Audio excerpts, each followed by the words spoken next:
Exam fighter number 1 पर आप सभी का स्वागत है विद्यार्थियों। तो चलिए हम लोग पिछले क्लास में मार्क्स मार्क्स को पढ़े थे और उनका जीवनी परिचय के बारे में हम लोग बहुत अच्छे तरीका से देखे थे कि मार्क्स क्या कहते हैं, उनके जीवनी परिचय में क्या रहा, कैसे उनका जीवन रहा, कैसे वो आगे अपने विचारों को बढ़ाएं। तो इस पे हम लोग बहुत काफी चर्चा कर चुके थे। देखिए एग्जाम का डेट तो जरूर 29 का आ गया है, लेकिन उस दिन 2-3 पेपर हो रहा है, इसलिए ज्यादा चांसेस है कि आपका एग्जाम टलेगा। लेकिन आप मान के चलिए कि 29 को होगा ऐसा मानिए, लेकिन अभी आपको मौका और मिलने की संभावना 70-80% है, क्योंकि 3 पेपर हो जा रहा है, उधर केंद्रीय का है, एमबीबीएस का है, बहुत सारा पेपर है। तो चांसेस है कि पेपर अभी टलने वाला है। लेकिन अब जो क्लास स्टार्ट हो रहा है, तब क्लास आपका रेगुलर मिलेगा। बीच में किसी कारणवश आपका डिले जरूर हुआ है, लेकिन अब डिले नहीं होगा और हम लोग अब बहुत फास्ट लेके चलेंगे क्लास को। और चलिए देखिए, हम लोग इस जो फर्स्ट यूनिट में हम लोग जो दुर्खिम पढ़े, मैक्स वेबर पढ़े, उसी में से मैक्स मैक्स वेबर पढ़े और ये मार्क्स को हम लोग पढ़ रहे हैं। तो इनसे क्वेश्चन बनता है और अच्छा खासा क्वेश्चन बन लेता है। 4-5 क्वेश्चन इनके से बना लेता है। हर एक बार का एग्जाम में देखा गया कि 4-5 क्वेश्चन इनसे पूछ ही लेता है। तो इसको आप लोग अच्छे से पढ़ेंगे और ज्यादा घबराना भी नहीं है, मौका भी मिलेगा। और हम जो मेन टॉपिक है हम उसको बहुत सोच चाह रहे हैं कि बहुत फास्ट पढ़ाएं और कवर करें 2-2 3 क्लास लेके। तो चलिए हम लोग देखते हैं द्वंद्वात्मक भौतिकवाद। देखिए यहाँ पे हम लोग देखेंगे डिएलेक्टिक मटेरियलिज्म, यानी द्वंद्वात्मक भौतिकवाद क्या है। देखिए ये द्वंद्वात्मक भौतिकवाद पर देखेंगे, फिर मार्क्स का भी देखेंगे, ऐतिहासिक भौतिकवाद, उसी क्वेश्चन बनते हैं। तो जो जो बनता है, लेकिन इनका हम लोग टोटल थ्योरी पढ़ेंगे, एक भी नहीं छोड़ेंगे और फास्ट पढ़ेंगे। अभी ऐसे तो हम लोग बोर्ड पे ही समझ लेंगे, लेकिन ओवर लाइन आपको समझाने के लिए हम लोग समझते हैं, अच्छा से आप समझिए, समझाते हैं इनको। और देखिए इनसे सवाल बनता है, इस बात को हमेशा ध्यान रखिएगा। और आप करंट में पढ़िए, करंट में पूछा भी जाएगा। तो चलिए हम लोग देखते हैं द्वंद्वात्मक भौतिकवाद। भाई द्वंद्वात्मक भौतिकवाद है क्या? मोटा मिसाल तो आप लोग जान ही रहे होंगे, लेकिन ये निचोड़ है, ये बहुत अच्छा से आपका ये दिख रहा है और नोट्स भी है। तो इसको आप जब वीडियो देखेंगे और खास करके 2-3 बार इसको नजर डालेंगे तो ये याद भी हो जाएगा। तो चलिए, मार्क्स ने हीगल के द्वंद्वात्मक आत्मवाद को, यानी द्वंद्वात्मक आत्मवाद को अस्वीकार करते हुए अपने दर्शन को द्वंद्वात्मक भौतिकवाद पर आधारित किया है। देखिए अब मार्क्स के यहाँ द्वंद्वात्मक आत्मवाद और हीगल के द्वंद्वात्मक आत्मवाद और मार्क्स के है द्वंद्वात्मक भौतिकवाद। अब देखिए दोनों का अलग अलग है। दोनों के देखेंगे कि ये जो है ये आपका द्वंद्वात्मक आत्मवाद हीगल का है और मार्क्स का क्या है, द्वंद्वात्मक भौतिकवाद। अब दोनों में थोड़ा तर्क होता है, वितर्क होता है। कैसे? मार्क्स जो है ये हीगल के द्वंद्वात्मक आत्मवाद को अस्वीकार करते हैं और कैसे भौतिकवाद की बात करते हैं, थोड़ा सा समझेंगे। देखिए दोनों का जो कॉन्सेप्ट अलग अलग है। अब मार्क्स भी द्वंद्वात्मक आत्मवाद यानी हीगल का भी, इनका भी मान्यता देते हैं, लेकिन बहुत सारी चीजों का स्वीकार कर देते हैं। तो दोनों में डिफरेंसेस क्या है, क्या होता है, कई बार मिलान करने के लिए दे देता है द्वंद्वात्मक आत्मवाद, और बहुत सारे स्टूडेंट क्या करते हैं, उसी को मार्क्स में लगा देते हैं। तो देखिए दोनों का कॉन्सेप्ट अलग अलग है। थोड़ा थोड़ा जब समझेंगे तब आपको समझ में आएगा। कॉन्सेप्ट को पकड़िए। हीगल के मत में भौतिक वस्तु प्रकृति आदि आत्मा का विकार अर्थात उससे उत्पन्न है। अभी देखिए अब ये क्या कह रहे हैं, हीगल मत में, उनके विचार है। हीगल कह रहे कि भौतिक वस्तु प्रकृति आदि में आत्मा के विकार अर्थात उससे उत्पन्न है। यानी ये बता रहे हैं कि देखिए जो भौतिक वस्तुएं है ना, भौतिक चीजें क्या है, जो भी आपके नजर में क्या है, इसको ले लीजिए, एक पेन है, भौतिक वस्तु हो सकता है। जो टेबल है, मेज है, कुर्सी है, या बहुत सारी चीज है, उसको क्या बोल सकते हैं, भौतिक वस्तु आप बोल सकते हैं बहुत आसानी से। तो ही बोल रहे हैं कि जो भौतिक वस्तुएं है ना, वो किसी से उत्पन्न हुआ है, आत्मा से, आत्मा के विकार से, यानी उससे वो चीजें उत्पन्न हुआ है, ऐसा हीगल कह रहे हैं। लेकिन मार्क्स का तो उल्टा है, इनसे विपरीत तो बोलते हैं। मार्क्स क्या बोलते हैं, यानी ये बोल रहे हैं कि आत्मा विकार अर्थात उससे उत्पन्न है भौतिक वस्तुएं। मार्क्स के मत से जिसे हम आत्मा, मन, मस्तिष्क कहते हैं, यह भौतिक शरीर से उत्पन्न वस्तुएं है। अब देखिएगा दोनों का नया बिखेड़ा है। एक बोल रहा है कि जो भौतिक वस्तुएं हैं आत्मा से उत्पन्न है, केवल हीगल साहब बोल रहे हैं। और मार्क्स बोल रहे हैं कि नहीं, जो भौतिक, ये क्या बोल रहे हैं मार्क्स से मत से, कि नहीं जो मन, आत्मा, मन, ये सारी चीज है ना, ये भौतिक शरीर से उत्पन्न है, यानी एक भौतिक को बात कर रहा है, अब एक मस्तिष्क की बात कर रहा है। अब आप एक सोचिए अपने से कि हीगल क्या बता रहे हैं। हीगल कह रहे हैं कि जो सारी चीजें हैं, यानी जो भौतिक वस्तुएं हैं, वो आत्मा विकार यानी उससे उत्पन्न हुए हैं। अब ये उसका उल्टा बता रहे हैं कि नहीं भाई, ये तो जो भौतिक वस्तुएं हैं भौतिक वस्तु से आत्मा में सारी चीज मैंने उल्टा कहें कि एक प्रकार से दोनों के विचार अलग है, लेकिन आगे जब और थोड़ा समझेंगे तो समझ लेंगे। तो मार्क्स क्या बता रहे हैं कि मन है, मस्तिष्क जिसको आप बोलते हैं, वो भौतिक शरीर से उत्पन्न है। यानी जो मन है, विचार है, सारी चीज है, ये क्या चीज से उत्पन्न है, यानी भौतिक शरीर से। अब क्या है, बॉडी क्या है, एक प्रकार से बॉडी की बोल रहे हैं कि भाई भौतिक शरीर है, ये बॉडी आपका क्या है, तो उसी भौतिक वस्तु बोल रहे हैं उससे उत्पन्न है। जैसे घड़ी के पुर्जे के एक निश्चित क्रम में संयुक्त कर देने पर उसमें गति उत्पन्न हो जाती है। सही बात है, घड़ी है, घड़ी के अगर पुर्जा को हटा दीजिए तो भाई वो स्ट्रक्चर में एक फॉर्म में नहीं है, लेकिन जैसे जैसे उसको पूरे एक स्ट्रक्चर को रूप दे दीजिए तो क्या करता है, गति जो है घड़ी देने लगता है, यानी आपका टाइम बताने लगेगा, यानी गति उसमें हो गया। तो ही बता रहे हैं। फिर अतः स्पष्ट है कि मार्क्स का दर्शन हीगल के दर्शन का विपरीत रूप है। यानी देखिएगा यहाँ पे मार्क्स का जो दर्शन है ना, वो हीगल के दर्शन का एक विपरीत रूप है, यानी एक दूसरे के उल्टा ओपोसाइड में कहे कि ओपोजिट बात करते हैं। अपने अमर ग्रंथ दास कैपिटल देखेंगे, यहाँ दास कैपिटल में भाई क्या कर रहे हैं, कैपिटल कैपिटल की भूमिका में मार्क्स ने स्वयं लिखा है, मैंने हीगल के द्वंद्ववाद को सिर के बल पर खड़ा पाया और मैंने उसे पैरों के बल पर यानी भौतिकता के आधार पर खड़ा कर दिया। यानी कह रहे हैं कि इनका जो हीगल का द्वंद्ववाद है वो सर के बल पे खड़ा था। नहीं कहा कि अगर एक पेन है ये अगर सर के बल ऐसे खड़ा है तो इनको हम उलट दिए, यानी हम इसको अच्छा कर दिए। वो अपने विचार में बता रहे हैं कि उनके बल खड़ा था और हम उन्हें पैर के बल पर खड़ा कर दिया। यानी उनकी जो द्वंद्वात्मक आत्मावाद है वो मस्तिष्क के नीचे में खड़ा था और हम उसमें जो है चेंजल करके वास्तविकता को जान करके और हम उसको पैर के बल पर खड़ा कर दिए, ऐसा आपका मार्क्स कह रहे हैं। आगे देखते हैं।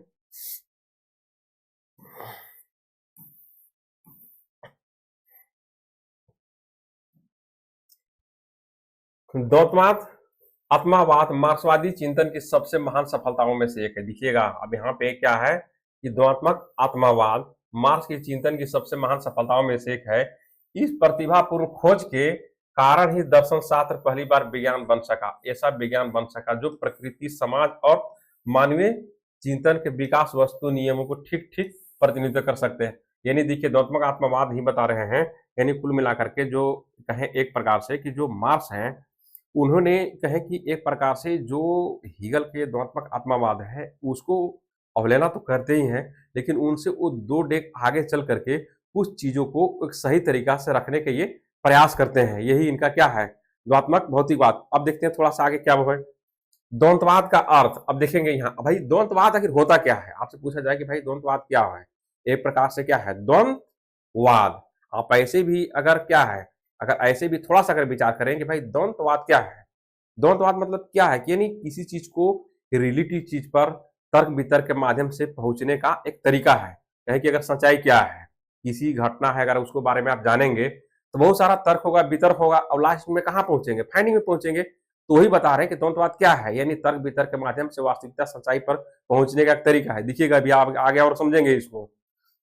द्वंद्ववाद का अंग्रेजी रूपांतर डियलेक्टिक यूनानी शब्द है। क्या है, यह एक यूनानी शब्द है जो डिलोग से बना है, जिसका अर्थ होता है बातचीत करना, कहे ना बातचीत करना या तर्क वितर्क करना। प्राचीन समय में द्वंद्ववाद तर्क वितर्क के दौरान प्रतिवादी द्वारा प्रस्तुत तर्क या युक्ति में विरोधों को बताकर उनका समाधान कर सत्य तक यानी पहुंचने की कला थी। देखिएगा हम अगर एक वर्ड में अगर आपसे बात कहें कि द्वंद्ववाद क्या है, द्वंद्ववाद का अर्थ क्या है, तो प्राचीन समय में क्या होता था कि प्राचीन समय में किसी चीज हुआ है, यानी एक प्रकार से आप एक मान लीजिए कि कोई घटना हुआ है तो उसके बारे में तर्क वितर्क होता है। आप देखते हैं राजनीति में, पॉलिटिक्स में बहुत सारा तर्क वितर्क होता है, कोई कानून बनता है तो भी तर्क वितर्क होता है, कोई घटना होता है तो भी तर्क वितर्क होता है। तो जो तर्क वितर्क कहते हैं क्या हकीकत है या नहीं है, तो जो तर्क वितर्क के माध्यम से जो सच्चाई पर पहुंचते हैं, सत्य तक पहुंचने की एक विद्या है, कला है ये। तो ये क्या है, द्वंद्ववाद का अर्थ है, यही बता रहे हैं मार्क्स।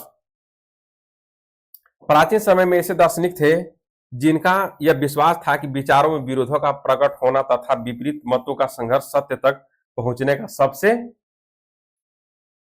उत्तम उपाय है। वही बात कि चाहे विचार है, विरोध है, चाहे जो कुछ भी है, लेकिन उसको हकीकत तक पहुंचने का ये कला था कहें।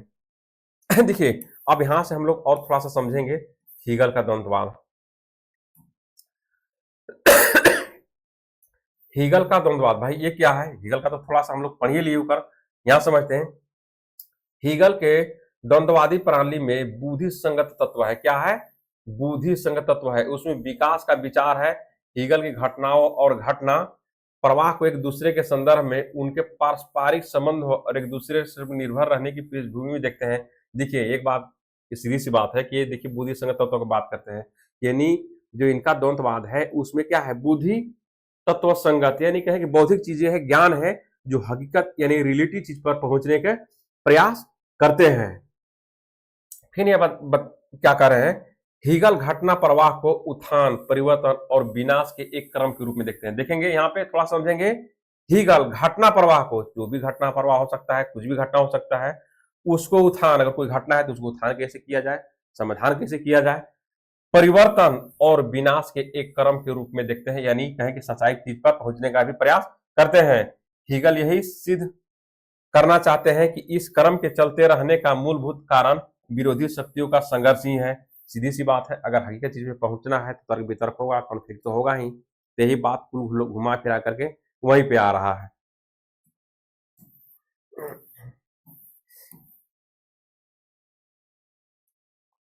अब देखेंगे, यहां से समझेंगे थोड़ा सा है, एक पॉइंट पे ध्यान देंगे ये क्या कर रहे हैं। अब यहां से इनकी जो हीगल का जो द्वंद्वात्मक आत्मावाद है थोड़ा सा समझेंगे। हीगल कहते हैं कि संसार में प्रत्येक वस्तु की प्रतिवादी वस्तु अवश्य होती है, यानी देखेंगे यहाँ पे प्रत्येक वस्तु की प्रतिवादी वस्तु अवश्य होती है। प्रतिवादी मतलब विरोधी, सही बात है, ये बात यहां तक सही है कि संसार में प्रत्येक वस्तु की प्रतिवादी वस्तु अवश्य होती है, उसका विरोधी तो जरूर होती है, इसमें कोई शक तो नहीं है, ये काफी फैक्टेड भी है। पहले वाद होता है और तब प्रतिवाद, राइट, सही बात। पहले क्या होता है, देखिए यहां पे आप थोड़ा ध्यान देंगे, वाद होता है और इसके बाद क्या होता है, प्रतिवाद, यानी पहले वाद होगा, प्रतिवाद होगा, वही तर्क वितर्क की बात यहाँ पे भी है घुमा फिरा के, पहले वाद होगा फिर प्रतिवाद होगा। अब इन दोनों के संघर्ष से एक तीसरा वस्तु उत्पन्न होगा, यानी पहले वाद होगा फिर प्रतिवाद होगा, अब इन दोनों का कॉन्फ्लिक्ट होगा, अब इन दोनों से एक नई चीज निकल करके आएगा, वो होगा क्या, संवाद, यानी जो तीसरा चीज आएगा उसे संवाद कहते हैं। बोले पहले वाद होगा फिर प्रतिवाद होगा, अब इन दोनों में कॉन्फ्लिक्ट चलेगा, बातचीत होगा और उससे नया चीज एक निकल करके आएगा, वो होगा संवाद। देखेंगे क्या कहते हैं, इसे संवाद में वाद और प्रतिवाद दोनों का ही विशेषताओं का समेश होता है। अगर देखिए वाद प्रतिवाद से जो चीजें निकल करके आएगा तो इन दोनों का जो कैरेक्टर है, जो विशेषताएं हैं भाई, उसमें तो मिलेगा ही। तो ये बता रहे हैं पहले वाद होगा फिर प्रतिवाद होगा और इन दोनों की चीजों से जो निकल करके आएगा वो होगा संवाद, और संवाद में वाद और प्रतिवाद दोनों की विशेषताएं, दोनों के कुछ गुण तो उसमें अवश्य रूप से पाया ही जाएगा, क्योंकि उन दोनों से ही निकल करके आया है। इस अर्थ में संवाद, वाद और प्रतिवाद इन दोनों का अतिक्रमण करता है। क्या करता है, देखेंगे यहाँ इस अर्थ में संवाद जो है ना, ये संवाद, वाद और प्रतिवाद, प्रतिवादी यानी प्रतिवाद, इन दोनों का अतिक्रमण करता है। संवाद एक नई परिस्थिति है, सही बात, देखेंगे है कि नई परिस्थिति है, परंतु यह अस्थायी होता है। देखिएगा, ध्यान देखेंगे, जो संवाद होता है ये अस्थायी होता है, फिर इसमें चेंजेबल हो जाएगा, फिर ये वाद होगा, फिर प्रतिवाद होगा और फिर लास्ट में वही संवाद पे हो जाएगा, फिर संवाद के पास आएगा। समझेंगे यहाँ, फिर यह अस्थायी होता है क्योंकि प्रगति के दौरान थोड़े समय के बाद वह फिर स्वयं वाद का रूप धारण कर लेता है और फिर उसका एक प्रतिवाद जन्म लेता है और फिर इन दोनों का संघर्ष आरंभ हो जाता है। इस संघर्ष के फलस्वरूप एक दूसरा संवाद उत्पन्न होता है, यही पहले संवाद उसे उच्च कोटि का होता है। यानी क्या होता है, ये संवाद उच्च कोटि का होता है। यानी देखेंगे आप यहाँ पे एक लाइन में समझेंगे, ज्यादा इधर तो आप देख ही सकते हैं, लेकिन इन्होंने क्या बता रहे हैं, सीधी सी बात बोल रहे हैं कि पहले वाद होता है फिर प्रतिवाद होगा और उन दोनों से निकल करके एक चीज आएगा जो आगे वो संवाद कहलाएगा, यानी संवाद होगा। लेकिन वो अस्थायी नहीं है, कितने पर उसका स्टॉपेज हो गया, अस्थायी नहीं है, वो अस्थायी है, उसमें भी चेंजेबल होगा, उसमें भी परिवर्तन हो रहा है, यानी उसमें परिवर्तन होगा और फिर वही रूप धारण कर लेगा, क्या का, वाद का, फिर वाद होगा फिर प्रतिवाद होगा और फिर लास्ट में चल करके उन दोनों से फिर निकलेगा तो वही होगा संवाद होगा। और ये जो संवाद होगा, लेकिन भाई ये उच्च कोटि का होगा, ध्यान रखना, यही बता रहे हैं कि ये उच्च कोटि का है।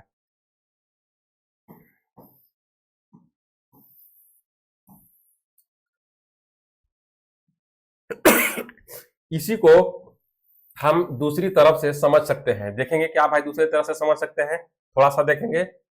जो शक्ति सर्वप्रथम संगठित हो जाती है वह अपना एक कार्यक्रम रखती है और विश्व का संचालन उसी कार्यक्रम के अनुसार करती है। देखिएगा, अब मान लीजिए कोई शक्ति है, कोई संगठन है, कोई सर्वोच्च है, कोई सुपीरियर है, और वो बता रहा है कि वो सुपीरियर शक्ति सर्वप्रथम संगठित हो जाती है, यानी कोई शक्ति है, कोई पावर है, वो संगठित हो गई, यूनाइट हो गई, बहुत मजबूत हो गया, तो क्या करेगा वो अपना एक कार्यक्रम रखती है, राइट, समझे, यानी कार्यक्रम रखती है, और क्या होता है, और विश्व का संचालन उसी कार्यक्रम के अनुसार करती है। अगर मान लीजिए कोई चीज होता है, मान लीजिए आप इंडिया में है, इंडिया में कोई ऐसा पावर का उद्भव हो जाता है कि वो बहुत बड़ा यूनाइट है और वो एक कार्यक्रम करता है, वो और उसका संचालन पूरे इंडिया करेगा, पूरे विश्व के कर रहा है, तो क्या होगा, उसका तो भाई पावर तो बढ़ेगा ही। तो ही बता रहा है कि इसी को वाद कहते हैं। अभी वो वाद चल रहा है, देखेंगे, सीधी सी बात समझेंगे। जो सर्व शक्ति सर्वप्रथम संगठित हो जाता है, वह अपना एक कार्यक्रम रखती है और विश्व का संचालन करती है। अब यही क्या होता है, इसी को हम लोग वाद की संज्ञा देते हैं। परंतु उसका कार्यक्रम प्रत्येक व्यक्ति का अनुकूलन हो ऐसा संभव नहीं है। ऐसी परिस्थिति में समय बीतने पर प्रतिकूलों की संख्या बढ़ती जाती है और धीरे धीरे उसका संगठन हो जाता है। संगठित हो जाने पर वह पूर्व कार्यक्रम का विरोध करते हुए नवीन कार्यक्रम को पोषित करते हैं, इसी को प्रतिवाद करते हैं। दिखिएगा, समझेंगे, थोड़ा सा डिफरेंट है कि सर्वप्रथम जो शक्ति है, जो व्यक्ति पावर है, यानी कहे कोई शक्ति है, कोई पावर है, वो डेवलपमेंट हो जाता है, वो कार्यक्रम करता है। ऐसा थोड़े है कि 100% उसी को जो कहेगा हम सत्य मान लेंगे, नहीं मानेंगे। हो सकता है कि बहुत बड़ा पावर शक्ति जरूर है, संगठन जरूर है, कार्यक्रम भी कर रहा है, बहुत चीज संचालन भी कर रहा है, लेकिन 100% कोई उसको सही नहीं मान रहा है। हो सकता है कि कुछ लोग को लगता है कि नहीं भाई इसमें गलत है, इसका तुम विरोध करो, ये फालतू है, ये हमारे सोसाइटी के लिए सही नहीं है, तो कुछ लोग विरोध करेंगे, तो देखा देखी 2-4 लोग और बढ़ जाएंगे। अब विरोध करते करते लोगों की संख्या क्या होगा, बढ़ जाएगा। अब मान लो, एक उदाहरण लो कि आप छोटी सी चीज समझो कि इंडिया में कोई कानून आ रहा है, मान लो, और मान लो कि उसको बहुत सपोर्ट कर रहे हैं, मान लो कि 20% सपोर्ट, 50% सपोर्ट, 60% सपोर्ट कर रहे हैं, 40% नहीं कर रहे हैं, यानी प्रतिवादी हो गए, उसका विरोधी है जो सपोर्ट नहीं कर रहे हैं। ये संख्या धीरे धीरे धीरे धीरे क्या हो गया, लोग बढ़ता गया, यानी उसमें से भी टूटकर इसमें आ गए। तो क्या हुआ, तो जो वाद हो रहा था, अब यही विरोध करके क्या हो गया, यानी समय बीतने के साथ उन पे प्रतिकूलों की संख्या बढ़ जाए, यानी विरोधियों की संख्या बढ़ता गया, और वो एक संगठन बना लेता है, और वो संगठन क्या है, पूर्व कार्यक्रम का विरोध करते हुए नवीन कार्यक्रम को घोषित करता है। यानी आप जो पहले से चीज चला रहा है उसको विरोध करेंगे और नए कार्यक्रम क्या करेंगे, उपस्थित करेंगे, इसी को प्रतिवाद कहते हैं। आप आसान भाषा में समझते हैं थोड़ा सा। मान लीजिए आप अभी जेट का जैसे तैयारी कर रहे हैं, नेट का जो भी तैयारी कर रहे हैं, 29 का पेपर होना है, बहुत लोग का पेपर अभी उधर MBBS में फंसा है, और लोग का केंद्रीय विद्यालय का है। अब उन लोग बहुत विरोध कर रहे हैं, जेपीएससी के पास भी जा रहे हैं कि भाई हम किसको चुने, मौका तो एक बार मिल रहा है, 2008 के बाद अभी तक जेट नहीं हुआ है। अगर लोग विरोध कर रहे हैं, विरोध करते करते लोगों की संख्या बढ़ रहा है, क्योंकि आप कराने के लिए तो वहां नहीं जा रहे हैं कि आप पेपर कराइए, लेकिन उसको टालने के लोग तो जा रहे हैं, तो उस संख्या बढ़ रहा है, हो सकता है पेपर टल जाए। तो वही क्या है, वाद प्रतिवाद। एक लोग तो कोर्ट में कर रहा है कि आप डेट कराइए, दूसरा लोग कर रहा है कि नहीं उस डेट को मत कराइए। तो यही वाद प्रतिवाद दोनों में चल रहा है। एक बोल रहा है कि नहीं एग्जाम होना चाहिए, कुछ लोग बोल रहे होना चाहिए, कुछ लोग बोल रहे नहीं होना चाहिए। ये चीज आपको दिख भी रहा है, आपको समझाने के लिए मैं बता रहा हूँ। तो यही क्या है, वही प्रतिवाद है। तो कुछ समय तक इनमें परस्पर संघर्ष चलता है, चलेगा ही। इसी चीज पर बात होता है, घमासान होता है, आप किसी चीज पे स्टे करते हैं, एक दूसरे से बात प्रतिवाद होता है, तो लंबा बात चलता है, समय खींचता है, समय वेस्ट होता है, ये तो होता ही, स्वाभाविक सी बात है। इन दोनों की विशेषताओं का समन्वय करता था कुछ नवीन का योग कर एक नया दल संगठन होता है। अब भाई एक विरोध में है, अब एक सपोर्ट में है, तो कोई तो रास्ता निकलना पड़ेगा ना किसी चीज के लिए। मान लीजिए एग्जाम में आप ले लीजिए, 29 का नहीं हो रहा है, तो कुछ लोग कर रहे हैं एग्जाम नहीं होना चाहिए, कुछ लोग कर रहे हैं होना चाहिए। तो भाई दोनों का जो विचार अलग है, लेकिन एक नया रास्ता तो निकलना पड़ेगा। तो वही है कि वाद प्रतिवाद हो रहा है, तो उसका एक नया रास्ता निकलना पड़ेगा। तो वह अपना एक नवीन कार्यक्रम उपस्थित करता है, इसी को संवाद कहते हैं। यानी दोनों की विशेषताएं हो गया इसमें, यानी वाद के लोग और प्रतिवाद के लोग, दोनों के लोग का विचार मिला करके एक नया चीज को खड़ा किया गया, और वही है संवाद। ध्यान रखेंगे, आगे चलकर इसी संवाद के भी प्रतिद्वंदी तत्व प्रकट होने लगते हैं। अब देखिएगा, आगे चल करके संवाद में भी प्रतिद्वंदी यानी कहें कि विरोधी प्रकट होने लगता है, तब यही संवाद फिर से वाद में तब्दील हो जाता है, और फिर उनका एक नए प्रतिवाद से संघर्ष आरंभ हो जाता है। इसी संघर्ष के फलस्वरूप दूसरा संवाद उत्पन्न होता है, जो कि पहले संवाद से उच्च कोटि का होता है। यही प्रतिक्रिया निर्धन चलती रहती है, और इसी कारण मानव जाति का प्रगति का क्रम घटित होता है। अब देखेंगे इसी बात आपको वाद, संवाद वाद प्रतिवाद संवाद के बाद समझ में आ गया कि कैसे हो रहा है, एक विरोध कर रहा है, एक सपोर्ट कर रहा है, दोनों से जो विचारधारा निकल कर आता है वही संवाद है। अब ये अस्थायी है, परिवर्तन होते रहता है, यानी संवाद लास्ट जो तीसरा निकल के आता है संवाद, उसमें भी लास्ट में विरोध होने लगता है, उसमें भी लोग फूट जाते हैं, बढ़ जाते हैं, और आगे चल करके फिर वाद होने लगेगा, फिर संवाद होगा, और फिर वाद होगा, फिर प्रतिवाद होगा, फिर लास्ट में संवाद होगा। यानी ये प्रोसेस जो है ये चलता रहेगा। यही मतलब कि आपका जो द्वंद्वात्मक आत्मावाद में हीगल साहब बता रहे हैं। तो ये आपको समझ में आया कि वाद प्रतिवाद संवाद क्या है। अब आगे देखते हैं और देखिएगा, एक चीज समझेंगे कि यही जो वाद संवाद चलते रहता है, यही क्या है, यही प्रक्रिया निरंतर चलती रहती है, और इसी के कारण मानव जाति की प्रगति का क्रम घटित होता है, यानी विकास का बात चलता है। जो भी पढ़े हम लोग, मार्क्स का जो विचार देखें और हीगल का विचार देखें कि किस प्रकार का उन्होंने भी, जो हम ऊपर में समझे कि किस प्रकार को उन्होंने बोल रहे हैं कि नहीं जो भौतिक वस्तु है मस्तिष्क से एक बोल रहा है, दूसरा बोल रहा है कि नहीं मस्तिष्क से ये वस्तु उत्पन्न है। दोनों का विचार जो है उल्टा है। तो हम लोग देखेंगे मार्क्स का द्वंद्वात्मक भौतिकवाद। अब देखेंगे, थोड़ा सा यहां समझेंगे ये क्या कर रहे हैं। मार्क्स का द्वंद्वात्मक भौतिकवाद यानी मार्क्स डिलेक्टिव मैटेरियलिज्म। देखिएगा भाई, थोड़ा समझिएगा इसको। मार्क्सवादी द्वंद्ववाद भौतिकवादी में हीगल की द्वंद्ववाद की कुछ छाया दिखाई पड़ता है। सही बात है, क्योंकि उन्हीं का विरोध करते हैं, उन्हीं का विरोध करके अपना द्वंद्वात्मक भौतिकवाद को ही खड़ा करते हैं, तो कुछ तो छाया जरूर मिलेगा ही, क्योंकि उन्हीं की विचारधारा से प्रभावित होकर के उन्हीं को बातों के आगे बढ़ा रहे हैं। और वह इस अर्थ में कि मार्क्स ने हीगल के द्वंद्वात्मक विकासवाद को तो मान्यता दी। देखिएगा, यानी मार्क्स ने हीगल के द्वंद्वात्मक विकासवाद को मान्यता तो दी, परंतु उसके आधार या कारण को अर्थात आत्मा निरपेक्ष विचार आदि को सिद्धांत को पूर्णतः अस्वीकार कर दिया है। सही बात है कि उन्होंने उनके विकासवाद को तो थोड़ा सा मान्यता दिए हैं, लेकिन बहुत सारी चीजों को अस्वीकार कर दिए हैं, एक्सेप्ट नहीं किए हैं। अस्वीकार करने का प्रमुख कारण यह है कि मार्क्स का विश्वास है कि, मार्क्स क्या कहते हैं, उनका विश्वास है कि हीगल ने अपने द्वंद्ववाद में वास्तविक प्रयोगशील तथ्यों पर बिल्कुल ध्यान नहीं दिया।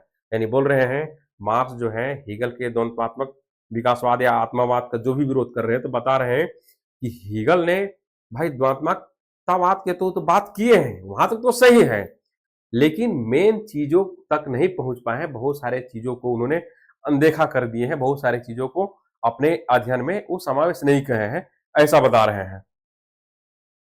मार्क्स का कथन है कि उस भौतिक दुनिया का हीगल ने अवहेलना की जिसमें हीगल रहते थे, यानी भौतिक दुनिया की ही हीगल ने अवहेलना कर दी। यानी कहें कि जो भौतिक दुनिया है जिसमें इंसान रहता है, जन्मता है, पलता है, बढ़ता है, खाता है, पीता है, हंस पुष्ट रहता है, उसी दुनिया को क्या किया हीगल ने, इग्नोर कर दिया, ऐसा मार्क्स कर रहे हैं। और जिसे उन्हें हंस पुष्ट बनने तथा जीवित पालन का समस्त साधन उपलब्ध हुआ, जिसके फलस्वरूप मस्तिष्क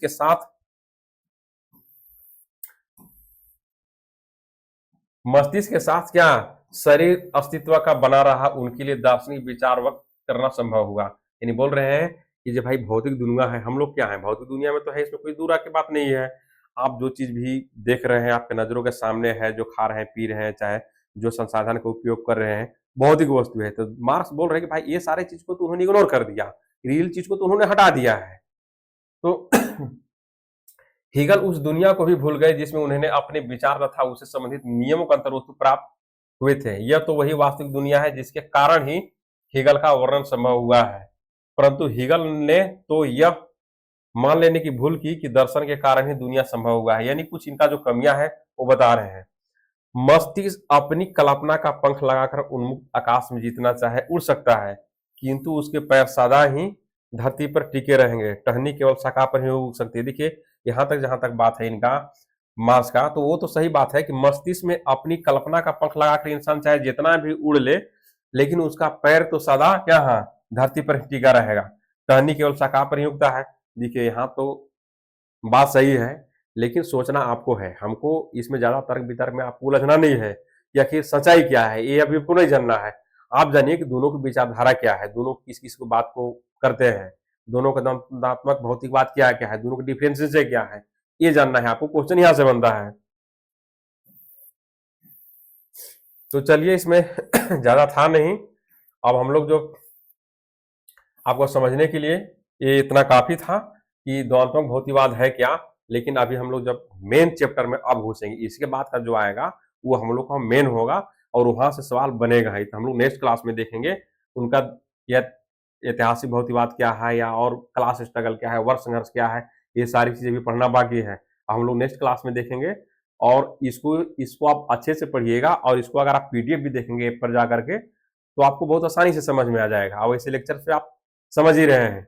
तो चलिए, हम लोग ज़्यादा इसमें ये नहीं होना है कि क्लास कंप्लीट नहीं होगा। अभी हम लोग मेन जो चैप्टर है, मेन चीज़ें हैं जहाँ से सवाल बनते हैं, उसको हम लोग जरूर कवर कर लेंगे। अगर 19 का डेट चलता है तो पूरी आशा है कि हम लोग सिलेबस को कंप्लीट कर लेंगे।